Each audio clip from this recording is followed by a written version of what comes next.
On se retrouve pour On élève le débat sur iTélé avec Frédérique Espagnac. Bonsoir. Bonsoir. Sénatrice socialiste des Pyrénées-Atlantiques et proche de François Hollande.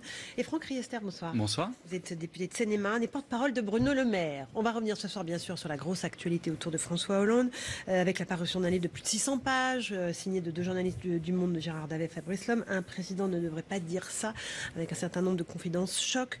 Et puis sur cette longue interview également du président de la République au magazine L'Obs, une façon peut-être de saturer l'espace médiatique avant le débat des Républicains demain soir et aussi au moment d'amorcer son bilan avant le mois de décembre et une éventuelle annonce de candidature. On écoute quelques réactions politiques cet après-midi à l'Assemblée et on arrive au fait avec vous.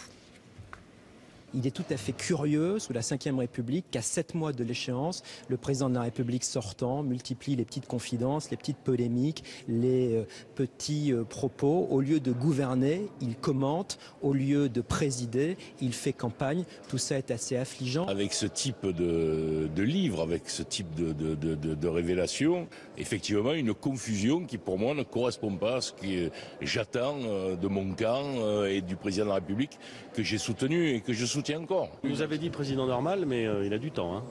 Et c'est marrant parce qu'on peut imaginer qu'il ait autre chose à faire. Manifestement, il a pris le temps. Et ça donne une indication précise de ses priorités. L'exercice auquel s'est prêté le chef de l'État pendant plusieurs années avec des journalistes, c'est un exercice de transparence. Je crois que c'est une façon aussi de livrer une parole plus brute parfois, mais voilà, qu'il y ait une parole sincère et authentique. Des réactions préparées par Stéphanie Chardavoine. Frédérique Espagnac, est-ce que vous comprenez le trouble que ça jette même chez les socialistes? Ces confidences fleuves, ces confidences chocs, on va en parler sur la déchéance de nationalité, Notre-Dame-des-Landes, sur Nicolas Sarkozy. Vous comprenez le trouble? Écoutez, déjà, il y a deux choses. La parution du livre, on ne la connaissait pas. Donc ça, c'est déjà un premier point. Il faut rappeler le contexte. En effet, c'est 5 ans, voire même plus, puisque ces rencontres ont commencé avant la présidentielle. Donc on fait aujourd'hui, dans certains journaux en tout cas, une exégèse de toutes ces petites phrases. Il faut se rappeler juste qu'à chaque fois, c'est un condensé de 5 ans dont ils ont eu. Donc vous l'avez lu, moi je ne l'ai pas lu, mais sur le fond, c'est à la fois des thématiques particulières, des moments importants du quinquennat, comme l'a dit Sébastien Denaja, c'est le besoin aussi, je crois, de dire sa vérité aux Français. Et en même temps, le réduire, comme les journalistes l'ont fait, là, pas dans le livre, mais dans la reprise qui est faite, les meilleures pages, vous connaissez comment c'est. Fatalement, hein. Bon, oui, mais du coup, c'est une accumulation de petites phrases et de petites... Voilà, on connaît le second degré de François Hollande, troisième degré, il y a une rencontre avec des journalistes tels qu'on peut l'avoir en face à face, et puis il y a toujours l'après. Il y a des dîners.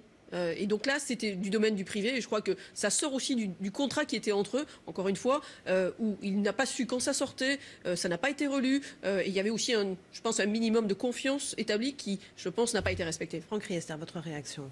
Bon, écoutez, c'est d'une inconséquence extraordinaire. Non, mais attendez, le pays souffre. Il y a 6 millions de chômeurs, 3 millions de pauvres. La situation est très difficile. Il y a de l'insécurité, il y a du terrorisme. Et on découvre qu'un président... Enfin, on découvre pas parce qu'on savait qu'il y avait déjà eu d'autres livres de confidence avec d'autres journalistes. Parce que ça vient après et peut-être avant d'autres livres de la sorte. Ça a été le cas avec d'autres présidents, je me rappelle. Avec Jacques Chirac, avec Nicolas Sarkozy également. Peut-être, mais franchement, je crois que là, il est passé maître dans cet art-là, si on peut dire que c'est un art. Et c'est catastrophique en termes d'image. Vous vous rendez compte, c'est 61 rencontres, c'est 100 heures d'enregistrement. C'est-à-dire qu'il a passé 100 heures avec les journalistes pour commenter son action.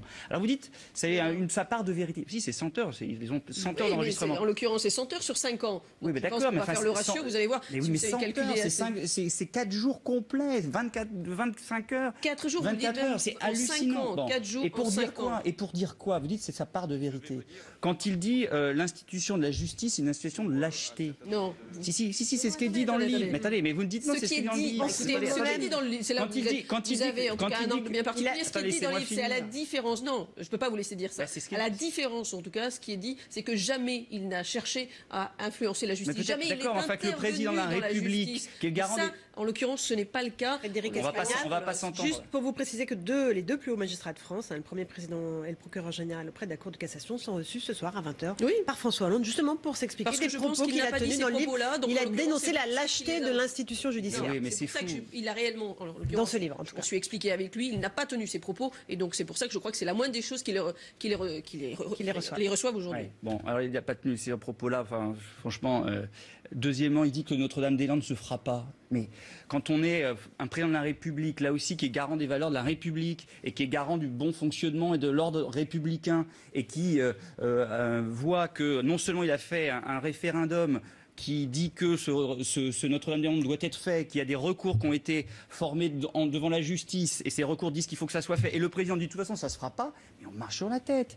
Quand attendez, il dit, quand il dit qu'il y a trop d'immigration, vous attaquez la moindre des choses, c'est que je réponde. Mais donc, j'attaque pas, à un instant T, il dit ça ne se fera pas. Il se trouve que le référendum a lieu après, les annonces ont été lues après, donc à l'instant T, il dit tel qu'on est parti, ça ne va pas se faire. Et donc la solution qu'il trouve est de dire je vais consulter les citoyens quand il dit qu'il y a trop d'immigration, trop d'immigration dans ce pays et qu'on voit qu'apparemment il n'y a aucune décision forte qui est faite pour réduire l'immigration légale dans ce pays, quand on voit qu'il y a autant de difficultés à réguler l'immigration illégale dans ce pays, on se dit mais plutôt que de commenter la vie politique, plutôt que de passer 100 heures avec ces journalistes, on aimerait mieux qu'ils prennent le taureau là encore, vos informations par les cornes et qu'ils puissent prendre les décisions qui s'imposent. Alors je vais vous dire, franchement, nous on ne va pas se régaler de ça en permanence parce que franchement on a une responsabilité beaucoup plus importante. Et vous parliez de la primaire. Je crois que vraiment que nous, il faut que nous réussissions la primaire, que nous fassions l'inverse ensuite si les Français nous font confiance en matière de gouvernement que ce que fait François Hollande, c'est-à-dire s'attaquer aux problèmes plutôt que commenter sa propre action, ou plutôt devrais-je dire son inaction. En l'occurrence, c'est les Français qui en jugeront. Donc déjà, choisissez votre candidat dans votre propre camp. Je ne doute pas que le débat de demain sera très intéressant pour chacun d'entre nous. Exactement. Et donc je n'en doute pas maintenant. Et chaque Français pourra aller voter. Mais je vous confirme, c'est ce que nous avons fait aussi, c'est ce que nous ferons aussi, rassurez-vous. Et comme vous l'avez vu, vous allez aller voter à la primaire de la gauche. Non, à la primaire de la gauche, heureusement, rassurez-moi.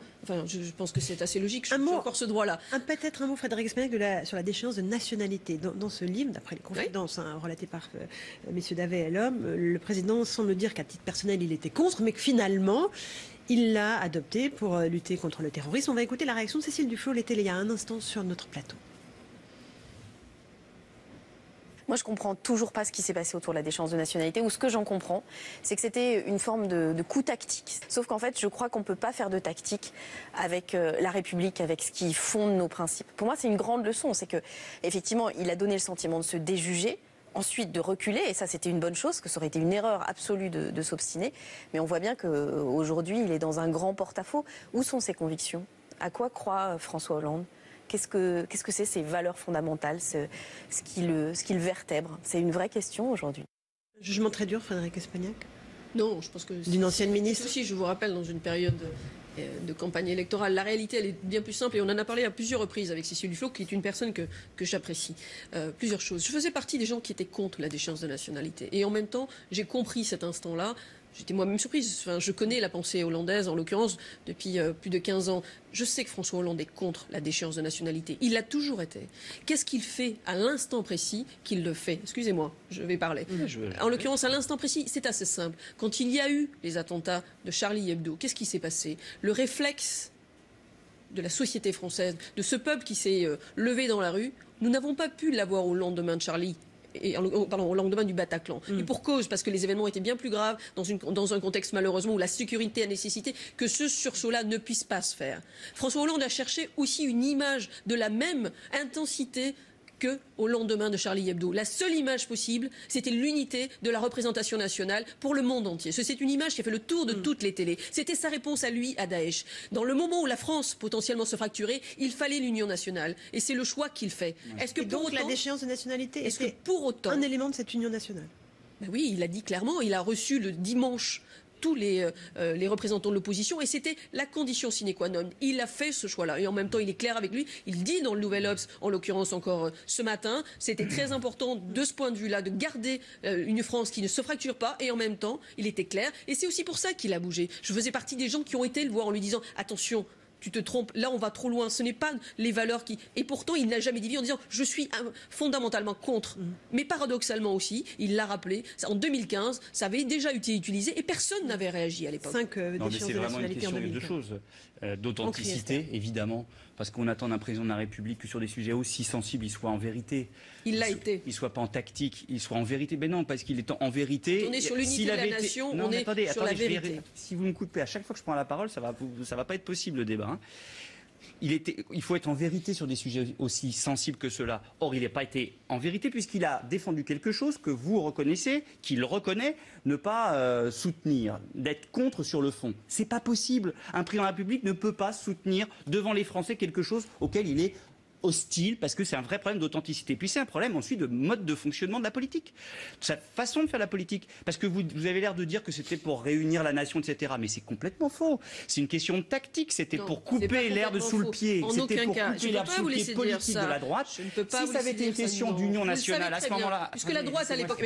Pas ensemble. Juste une chose. La droite à ce moment-là demandait ça et la droite au moment de le voter ne l'a pas voté. Donc quand vous parlez tactique, attention, vous parlez de qui? Vous parlez de votre propre camp? Parce que c'est ce qui s'est passé. On ne peut pas dire, aller à la télévision pour dire on veut la déchéance de nationalité et quand il s'agit de la voter, refuser de le faire, tout simplement par rapport à une stratégie par rapport au président de la République. Sauf que vous savez que le diable est dans les détails et que la façon dont le texte a été présenté, il y avait des vrais problèmes juridiques sur lesquels nous avons insisté. Mais je veux dire très clairement, effectivement, il a reçu les leaders de l'opposition. Et effectivement, un certain nombre de leaders de l'opposition étaient favorables à la déchéance de nationalité. Sauf que quand on veut vraiment qu'un texte soit voté, on ne balance pas un texte sans jamais en parler aux leaders de l'opposition, aux groupes parlementaires, et les mettre devant le fait accompli. On les reçoit et on travaille le texte ensemble. Non, c'est pas ce qu'il y a. Quand on veut qu'un texte soit voté par l'opposition, on associe l'opposition. L'opposition n'a pas été absolument reçue et a été... Non, mais attends, mais non, j'ai pas les mémoires courtes. Si. Je suis pas encore un mot, et après on passe aussi. Je rappelle que Gérard Larcher, notamment, a été reçu, et d'autres. Mais non, reçu, c'est pas travailler sur le fond avec... Mais non, c'est pas travailler sur le fond et dire, voilà, est-ce que ce texte vous va? Est-ce que ce texte, on le travaille? Est-ce qu'on prend les amendements que vous proposez? Jamais le gouvernement n'a pris les amendements proposés par l'opposition. C'est ça le travail du... Encore un mot, Franck Riester.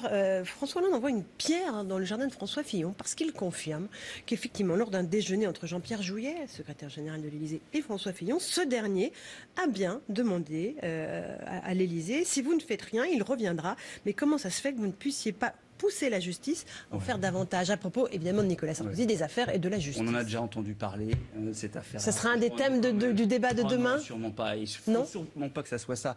Demain, ce qui intéresse les Français, c'est de savoir ce qu'ont chaque candidat comme vision pour le pays et quelle méthode pour mettre en œuvre les réformes qui n'ont pas été faites depuis 30 ans, gauche-droite confondues.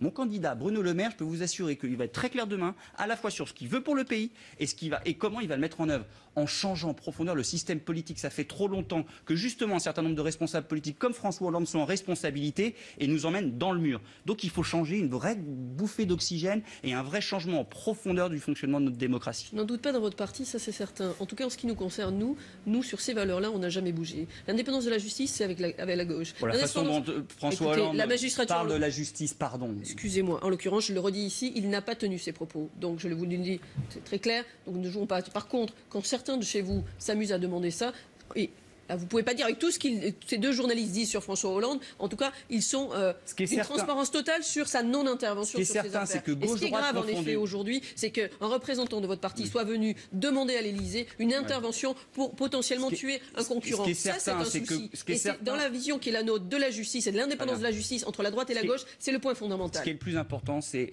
la façon dont la justice est conduite dans ce pays.